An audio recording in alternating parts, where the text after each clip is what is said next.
आज की हमारी इस वीडियो का टॉपिक है revaluation of assets and liabilities in case of retirement और डेथ ऑफ ए पार्टनर।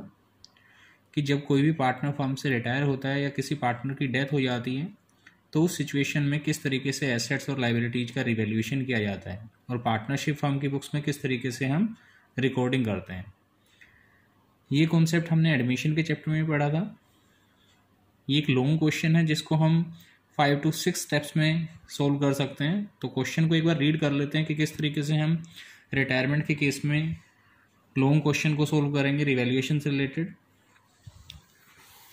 ये क्वेश्चन की स्टेटमेंट है, X Y and Z are partners in a firm sharing profits and losses equally.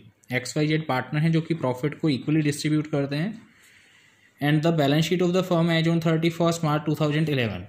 ये balance sheet given है 31 March 2011 को, जिसमें liabilities में और एसेट्स में कुछ आइटम गिवन है। उसके नीचे कुछ इन्फॉर्मेशन दी है हमें। Z retires on this date, Z retire होता है subject to the following adjustments. और जिस डेट को वो रिटायर होता है तो ये टर्म एंड कंडीशन है, जैसे कि फ्री होल्ड प्रॉपर्टी जो है उसकी वैल्यू आज की डेट में 5,80,000 है, इन्वेस्टमेंट की वैल्यू 47,000 है एंड स्टॉक की वैल्यू 94,000 है। डेटर्स पे प्रोविजन बनाना है 5% का। ट्रेडमार्क्स वैल्यूलेस हैं। An item of ₹12,000 included in creditor is not likely to be claimed. यानी कि क्रेडिटर में 12,000 की एक ऐसी आइटम इंक्लूड है जिसके क्लेम किए जाने की पॉसिबिलिटी अब नहीं है, मीन्स डिक्रीज इन लायबिलिटी। और लास्ट पॉइंट है गुडविल वैल्यूएशन से रिलेटेड। तो क्वेश्चन को किस तरीके से हम सोल्व करते हैं ये हमने लास्ट चैप्टर में भी सीखा था, उसी तरीके से अब भी हम क्वेश्चन को सोल्व करेंगे स्टेप बाय स्टेप। सबसे पहले हम क्या करेंगे, जो कैपिटल क्वेश्चन में गिवन है वो पार्टनर कैपिटल अकाउंट में रिकॉर्ड कर देंगे, जो कि फर्स्ट स्टेप है जो हमने एडमिशन के चैप्टर में भी सीखा था। क्वेश्चन में एक्स वाई और जेड तीनों की कैपिटल गिवन है 3 लाख, 2 लाख एंड 2 लाख।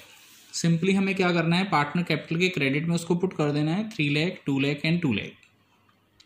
उसके बाद सेकंड स्टेप जो है ट्रीटमेंट ऑफ रिजर्व्स। तो रिजर्व हम एक बार चेक कर लेते हैं। लायबिलिटी साइड में 2 रिजर्व और फंड हैं, एक है जर्नल रिजर्व और दूसरा है प्रोविडेंट फंड। प्रोविडेंट फंड से रिलेटेड हमने रूल पढ़ा है, प्रोविडेंट फंड जो है पार्टनर्स में डिस्ट्रीब्यूट नहीं होता है, तो सिर्फ डिस्ट्रीब्यूट कौन सा करना है, सिर्फ जर्नल रिजर्व। और जर्नल रिजर्व को डिस्ट्रीब्यूट करना है ओल्ड रेशियो में। तो यहाँ पर एक्स वाई जेड 3 पार्टनर्स थे जिनकी प्रॉफिट शेयरिंग इक्वल थी। तो हम इसको डिस्ट्रीब्यूट अगर करें तो पार्टनर कैपिटल के क्रेडिट में शो कर देंगे, यानी कि 60,000 को पार्टनर कैपिटल के क्रेडिट साइड में डिस्ट्रीब्यूट कर देंगे ओल्ड प्रॉफिट शेयरिंग रेशियो में। तो 20,000 एक्स का शेयर आएगा, 20 वाई का आएगा और 20 ही जेड का आएगा। इसके अलावा जो सेकंड प्रोविडेंट फंड जो आइटम गिवन थी आपको, जो रिजर्व का सेकंड पॉइंट था, उसको हमें as it is new balance sheet में दिखा देना है, क्योंकि प्रोविडेंट फंड को कभी भी पार्टनर्स आपस में डिस्ट्रीब्यूट नहीं कर सकते। तो ये भी पॉइंट या स्टेप सेकंड का ही एक पार्ट था। इसके अलावा क्वेश्चन में कोई भी रिजर्व आपको गिवन नहीं है। जब भी हम रिजर्व का ट्रीटमेंट करते हैं तो हमें एसेट साइड में भी चेक करना होता है। एसेट साइड में P&L बैलेंस कई बार दिया होता है या एडवर्टीजमेंट सस्पेंस, तो उसके लिए हम अपोजिट करते हैं, मीन्स पार्टनर कैपिटल के डेबिट में दिखाते हैं अगर ऐसी सिचुएशन है तो सेकंड स्टेप यहाँ कंप्लीट हो गया। इसके बाद बात करते हैं थर्ड स्टेप की। थर्ड स्टेप पे हमें गुडविल का ट्रीटमेंट करना होता है। और गुडविल के ट्रीटमेंट के लिए हमें जो लास्ट पॉइंट गिवन था क्वेश्चन में कि goodwill be valued at 1 year purchase of the average profit of the past 3 years. Goodwill का वैल्यूएशन एवरेज मेथड से करना है। Number of year of purchase 1 है और लास्ट 3 ईयर्स के प्रॉफिट के बिहाफ पर हमें एवरेज प्रॉफिट निकालने हैं। एवरेज प्रॉफिट क्वेश्चन में गिवन है 120, 1 लाख एंड 95,000। तो एवरेज मेथड से गुडविल हम कैसे निकालेंगे, ये वर्किंग नोट में मैंने दिखाया है। ये हमने change in profit sharing ratio के चैप्टर में सीखा भी था। एवरेज प्रॉफिट निकालने के लिए सिंपली हमें टोटल प्रॉफिट लेना है 3 ईयर्स का और 3 से डिवाइड कर देना है। तो जो एवरेज प्रॉफिट आ जाएगा वो 1,05,000 आ जाएगा। अब 1,05,000 को number of year of purchase question में 1 था, जो कि वैल्यू ऑफ गुडविल का फॉर्मूला है। पुट करेंगे तो 1,05,000 वैल्यू ऑफ गुडविल आ जाएगी। लेकिन ये जो गुडविल आई ये पूरी फर्म की गुडविल है, अकेले रिटायरिंग पार्टनर की नहीं है। हमें जो एंट्री करनी होती है वो रिटायरिंग पार्टनर के अमाउंट से करनी होती है। इसलिए हम रिटायरिंग पार्टनर यानी कि जेड का शेयर निकाल लेंगे फर्म की गुडविल को जेड के शेयर से मल्टीप्लाई करके। तीनों का शेयर 1:1:1 था, तो जेड का जो प्रपोर्शन बन रहा था वो 1/3 बन रहा था। तो 35,000 जेड की गुडविल बनती है, जिसके लिए हम एंट्री करेंगे continuing partner debit to retiring, जो कि हम गुडविल के लिए एंट्री करते थे। उसी एंट्री को हम पोस्ट कर देंगे, यानी कि उसकी लेजर पोस्टिंग कर देंगे कॉन्टिन्यूइंग पार्टनर डेबिट। अब कॉन्टिन्यूइंग पार्टनर कौन है, एक्स और वाई। जेड के जाने के बाद कॉन्टिन्यूइंग पार्टनर एक्स और वाई हैं, तो इन दोनों को हमें डेबिट करना है और रिटायरिंग पार्टनर को क्रेडिट करना है। रिटायरिंग जेड है तो जेड को क्रेडिट किया मैंने, और जैसा कि लेजर पोस्टिंग का रूल होता है अपोजिट अकाउंट के नेम हम लिखते हैं, वो हमने इसको सिंपली क्या कर दिया, लेजर पोस्ट कर दिया। इसके बाद ये जो गुडविल है ये ओल्ड गुडविल है जो कि क्वेश्चन में गिवन थी। एसेट साइड ओल्ड गुडविल के लिए हम क्या करते हैं, पार्टनर कैपिटल के डेबिट में एंट्री पोस्ट कर देते हैं, क्योंकि जो एंट्री होती है old partner debit to goodwill ये होती है, उसकी लेजर पोस्टिंग करें।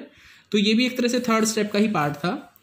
तो गुडविल की ओल्ड गुडविल के लिए हमने एंट्री पास की। इसके बाद फोर्थ स्टेप पे हमें क्या करना होता है, रिवैल्यूएशन से रिलेटेड जो भी ट्रांजेक्शन गिवन है उनको रिवैल्यूएशन में और बैलेंस शीट में उसका इफेक्ट दिखाना होता है। जैसे कि मैं बात करूं फ्री होल्ड प्रॉपर्टी जिसकी वैल्यू 5,80,000 है, लेकिन बैलेंस शीट में उसकी वैल्यू थी 4 लाख, तो इट मीन्स 1,80,000 का इंक्रीज हुआ। तो ये 1,80,000 हमने रिवैल्यूएशन के क्रेडिट में दिखा दिया क्योंकि प्रॉफिट हुआ, एसेट की वैल्यू इंक्रीज हुई। और बैलेंस शीट में जो फ्री होल्ड प्रॉपर्टी आएगी वो आएगी 5,80,000 की। इसके बाद सेकंड इन्वेस्टमेंट की वैल्यू 47 बता रहा है और स्टॉक की वैल्यू जो है 94 है। अब इन्वेस्टमेंट की वैल्यू जैसा कि बैलेंस शीट में 50 है, मीन्स 3,000 से ये भी डिक्रीज हुई। स्टॉक की वैल्यू 1 लाख है, वो भी 6,000 से डिक्रीज हुई। तो दोनों में हमें लॉस हुआ है, तो 3,000 इन्वेस्टमेंट डिक्रीज हुई, स्टॉक 6,000 डिक्रीज हुआ, जो कि हमने रिवैल्यूएशन के डेबिट में दिखा दिया। और जो एट प्रेजेंट उनकी वैल्यू है वो हमने बैलेंस शीट में दिखा दी, इन्वेस्टमेंट 47 एंड स्टॉक 94,000। उसके बाद एक प्रोविजन बनाना था हमें 5% का डाउटफुल डेट्स पे। डेटर्स की वैल्यू थी 2 लाख का 5% प्रोविजन बनाएंगे, 10,000 डेटर की वैल्यू रिड्यूस हो जाएगी, तो 10,000 रिवैल्यूएशन के डेबिट में चला जाएगा। 2 लाख में से 10,000 की डेटर डिक्रीज हो गई, तो डेटर की वैल्यू बचेगी 1,90,000। उसके बाद फोर्थ पॉइंट जो है trademarks are valueless, means trademarks की आज की डेट में कोई वैल्यू नहीं है। ट्रेडमार्क हमारी एसेट होती है, एसेट बैलेंस शीट में 20 की थी और आज की डेट में उसकी कोई वैल्यू नहीं है, मीन्स जीरो वैल्यू हो गई, हमें लॉस हो गया 20 का। तो रिवैल्यूएशन के डेबिट में 20 हम दिखा देंगे, पूरा लॉस हो गया। अब बैलेंस शीट में ट्रेडमार्क शो नहीं होंगे क्योंकि उसकी वैल्यू 0 है, तो हमें ट्रेडमार्क को बैलेंस शीट में शो नहीं करना है। एक आइटम थी, सेकेंड लास्ट आइटम, एक आइटम 12,000 की जो कि क्रेडिटर में इंक्लूड थी, जो अब क्लेम किए जाने की पॉसिबिलिटी नहीं है, मीन्स वो हमें पेमेंट नहीं करनी है। अब 12,000 हमें लाइबिलिटी की पेमेंट ना करनी पड़े तो हमें प्रॉफिट हुआ, रिवैल्यूएशन के क्रेडिट में डाल देंगे। और क्रेडिटर को 12,000 से रिड्यूस करके, बैलेंस शीट में जो क्रेडिटर थे वो 1,09,000 के थे, उसको 12,000 से रिड्यूस करके 97,000 हम बैलेंस शीट में शो कर। ये सारा काम हमने वही किया है जो हम एडमिशन के चैप्टर में करते थे, सिर्फ एक गुडविल की एंट्री की जो पोस्टिंग की है वो अलग है, क्योंकि गुडविल की एंट्री जो है एडमिशन में अलग होती है, रिटायरमेंट में अलग होती है, बाकी सेम है प्रोसेस। इसके बाद हमें क्या करना है, 1 बाय 1 एक एक अकाउंट क्लोज करना है। हम सारे कॉन्सेप्ट सोल्व कर चुके हैं, तो सबसे पहले हम रिवैल्यूएशन क्लोज करते हैं। रिवैल्यूएशन का क्रेडिट साइड का टोटल 1,92,000 आया। डेबिट में जितनी भी आइटम हैं उनका टोटल जो है 39 है, उनका टोटल 39,000 है। और 1,92,000 में से 39 माइनस करेंगे तो 1,53,000 का प्रॉफिट आ रहा है, जिसको 1:1:1 की रेशियो में हम डिस्ट्रीब्यूट कर देंगे एक्स, वाई और जेड में। एडमिशन में ओल्ड पार्टनर में डिस्ट्रीब्यूट होता था, यहाँ सभी में होगा, क्योंकि जो जेड रिटायरिंग है वो भी एक ओल्ड पार्टनर ही है। तो तीनों में हमने प्रॉफिट को डिस्ट्रीब्यूट कर दिया और इस प्रॉफिट को हम ट्रांसफ़र कर देंगे पार्टनर कैपिटल के क्रेडिट में 51,000 ईच। ये काम करने के बाद हमें सिंपली क्या करना है, पार्टनर कैपिटल को क्लोज करना है। रिटायरमेंट के केस में हमें एक बात का ध्यान रखना होता है, सबसे पहले हम उसका अकाउंट क्लोज करते हैं जो पार्टनर रिटायर हुआ है। जैसे कि रिटायरिंग पार्टनर की बात करूं तो इसका टोटल क्रेडिट का आ रहा है 3,06,000 जेड का, और डेबिट में जो था वो 11,000 था ओनली। तो जब हम 36 में से 11,000 माइनस करेंगे तो फिगर जो आएगी, डिफरेंस जो आएगा वो 2,95,000 का आएगा। और रिटायरमेंट के केस में हम क्या करते हैं, या तो रिटायरिंग पार्टनर को हम इमीडिएट पेमेंट कर देते हैं कैश की फॉर्म में, या हम उसके पैसे को उसके लोन अकाउंट में ट्रांसफ़र कर देते हैं। लेकिन जब तक क्वेश्चन में इमीडिएट पेमेंट के रिगार्डिंग नहीं बोला है तब तक हम उसके लोन अकाउंट में ही उस पैसे को ट्रांसफर करते हैं। इसलिए जो इसका डिफरेंस आया इसको बैलेंस के नाम से नहीं दिखाएंगे, हम इसको हम जेड लोन के नाम से दिखाएंगे। इसके बाद जेड के रिटायर होने के बाद जो पार्टनर बचेंगे उनके बैलेंस को हम बैलेंस के नाम से दिखाएंगे, क्योंकि जेड तो फर्म से रिटायर हो चुका है तो वो कैपिटल में शो नहीं होगा अब। तो एक्स और वाई का टोटल करें तो एक्स की क्रेडिट साइड का टोटल 371 और वाई का 271 आ रहा है। इसको हम डेबिट से कंपेयर करके जब डिफरेंस निकालेंगे तो ये डिफरेंस निकल के आ रहे हैं 3,42,500 एंड 2,42,500 जो कि कैपिटल है उनकी। अब इसी सेम कैपिटल को और जेड के लोन को हम बैलेंस शीट में ट्रांसफर कर देंगे। एक्स और वाई के बैलेंस को कैपिटल के नाम से और जेड के बैलेंस को जेड के लोन के नाम से। तो जो जेड का लोन था वो हमने ट्रांसफर कर दिया लायबिलिटी में। कैपिटल में दोनों पार्टनर, अब पार्टनर जो बचे हैं वो दो बचे हैं एक्स और वाई, क्योंकि जेड रिटायर हो चुका है। दोनों की कैपिटल का टोटल है 5,85,000। और जैसा कि हम लास्ट स्टेप क्या करते थे, comparison of old balance sheet with the new balance sheet. अब हमें लास्ट सिंपली क्या करना है, सिर्फ कंपैरिजन करना है और टोटल कर देना है। तो हम कंपैरिजन करते हैं कि ओल्ड बैलेंस शीट में क्या क्या चीज़ें थी हमारे पास। क्रेडिटर थे जो कि हमने न्यू बैलेंस शीट में दिखा दिए। Journal reserve new balance sheet में नहीं आएगा क्योंकि वो हमने डिस्ट्रीब्यूट कर लिया। प्रोविडेंट फंड हमने लाइबिलिटी में दिखा दिया क्योंकि प्रोविडेंट फंड को पार्टनर डिस्ट्रीब्यूट नहीं करते हैं, वो एज इट इज लाइबिलिटी में ही रहेगा।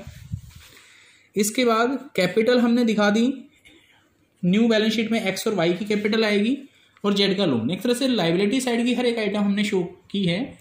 एसेट साइड की बात करें तो एसेट साइड में डेटर हम दिखा चुके हैं, स्टॉक हम दिखा चुके हैं, इन्वेस्टमेंट हम दिखा चुके हैं, फ्री होल्ड प्रॉपर्टी दिखा चुके हैं, ट्रेडमार्क दिखा चुके हैं और गुडविल को हम राइट ऑफ कर चुके हैं पार्टनर कैपिटल के डेबिट में, क्योंकि ये ओल्ड गुडविल थी, ये बैलेंस शीट में नहीं जाएगी। अब सिर्फ एक आइटम बची है कैश इन हैंड, जो हमने अभी तक न्यू बैलेंस शीट में नहीं दिखाई, जो कि थी 86,000 की। इस कैश इन हैंड को हम 86,000 से दिखा देंगे। लेकिन अगर क्वेश्चन में हम रिटायरिंग पार्टनर को पेमेंट करते हैं इमीडिएट पेमेंट, तो वो कैश को रिड्यूस कर देगी। तो यहाँ पर ना तो कैश आया था, ना कैश का आउटफ्लो हुआ था, मीन्स ना इनफ्लो हुआ था ना आउटफ्लो हुआ था, इसलिए कैश का बैलेंस एज इट इज 86 रहेगा। अगर हमने पेमेंट की होती तो वो यहाँ से माइनस हो जाता। तो ये आइटम भी पुट करने के बाद हम टोटल कर देंगे। एसेट का टोटल करेंगे 9,97,000 आ रहा है, लाइबिलिटी का टोटल भी 9,97,000 आ रहा है। हमारी बैलेंस शीट इक्वल होनी चाहिए। अगर इक्वल है तो मीन्स हमने कंप्लीट क्वेश्चन जो है अच्छे से और एक्यूरेट तरीके से सोल्व किया है।